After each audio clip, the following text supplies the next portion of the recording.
Hello everybody, so I wanted to jump on. So the last video I uploaded was about how I attracted my perfect partner, now husband, and so I kind of wanted to go into that in a little bit more depth. Um, so first off, I do want to say I do not condone cheating, and the fact that he did cheat when we were younger was something that was kind of hard for me to get past, but I did go ahead and forgive him. Now here's the thing that was really important in our story. Had he not done that and had we stayed together, I think the codependency of the fact that we both had somewhat traumatic upbringings. Now, I had the most amazing mother in the whole world, but I did have a stepfather who was abusive. And he had some abuse on his end, and we were connecting on that trauma. Had we not broken up and separated and things happened the way they had, we would have not probably gotten the help for ourselves that we needed. For me, I went and I got the Louise Hay book. I started my journey through life coaching, through manifestation, and really started creating the life that I wanted for me. He went off and did his own thing, which, for him was exercising, getting some help from therapists, going through different things. And you would not recognize us if you had known us then. We are such different people now than we were then. So, had that not happened, those events that led up to us breaking up and all of that, we would not be here together now because we were just too codependent at the time. We were dealing with too much anger and too much upset. So that was kind of something that happened. Now, I also want to say I never ever imagined that he would be my perfect partner. When I was writing down my list of things that I became so detailed in, he was not even a thought in my mind. Um, and the person that I knew was not my perfect partner and would not have been. Had he not gotten help and changed to the person he is now, it just wouldn't have happened. So I just wanted to kind of go over that first. Second, I wanted to tell you guys how detailed you need to get. You need to get detailed in every area. I want you to talk about hair color, eye color, attraction. Like, what are you attracted to? How does it feel being attracted to that? I want you to go into emotions as much as you can. So, are you guys happiest when you do what? So for me, one of the big things was I wanted to have somebody that I could just have fun with and laugh with. No matter what, we could just have fun doing the little things. Up until that point, there had been a few people that I dated, and we would go out to eat, and it just wasn't that fun. Like, we would have fun conversation, but it wasn't like fun. We weren't laughing all the time, and that was something that I really felt I was missing. I am a little bit more of a serious person, so I wanted someone to bring that out in me and that I could have fun with. Get into every detail.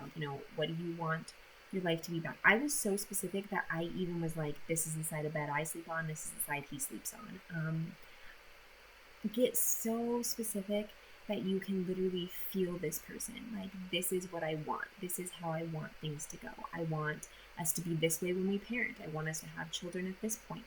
I went into so much detail that by the end of it, I could just feel like that person was there. Like, I already knew that person. And it's amazing because then I put that list away. I put it away. I put one in my car, and I just didn't even look at it. I didn't even think about it because I kind of already felt like that person was there. This whole experience of going through this, I did meditate with the list at first. I kind of just sat there and really brought in that person and like, this is what they're going to be like. I'm so thankful. This is the person that I will marry. And I just really brought that in. Another thing that I did not mention in the previous video is I went on Pinterest and I made a private board. And in that board, I put the wedding ring I wanted, the wedding dress I wanted to wear, all of those things. Now, I will say that that's not exactly what I ended up doing. Me and my husband actually didn't have like a huge wedding. I had family that came to town that didn't come very often. And this is around Christmas, and we just decided, you know what? Let's get married. And so we did.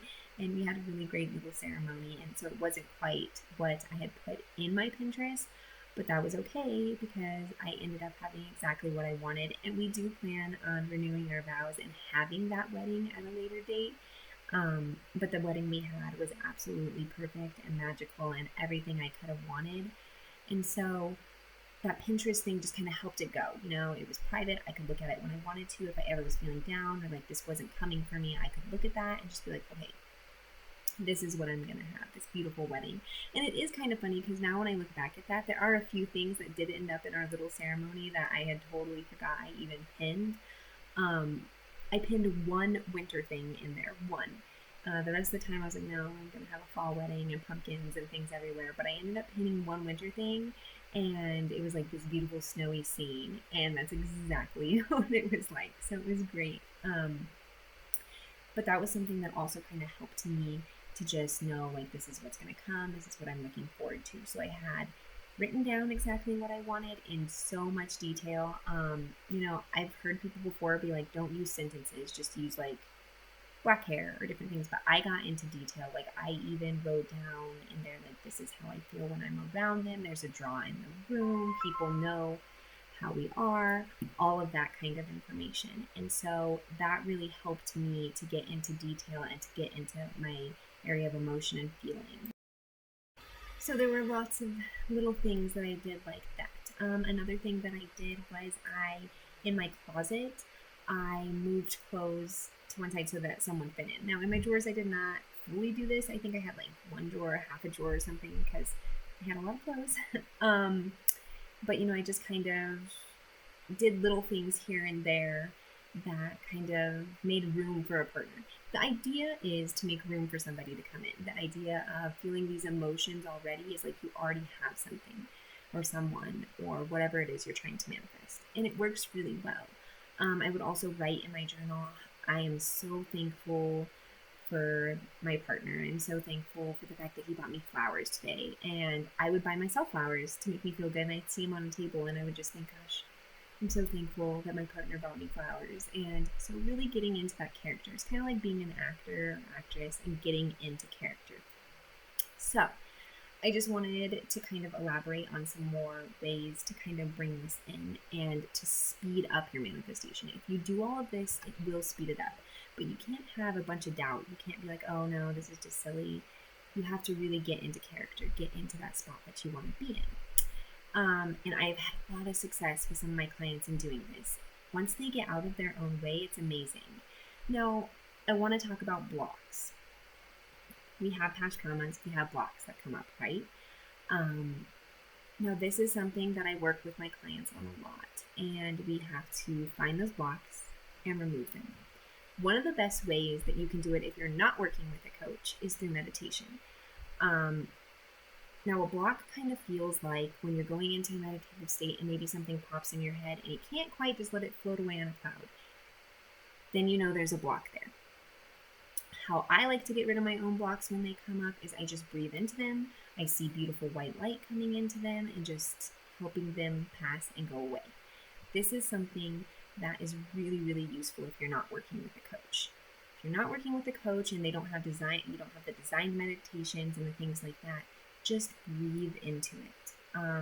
Or if there's a trauma from your past, for instance, when I was younger, I had a stepdad that did physically abuse me a few times.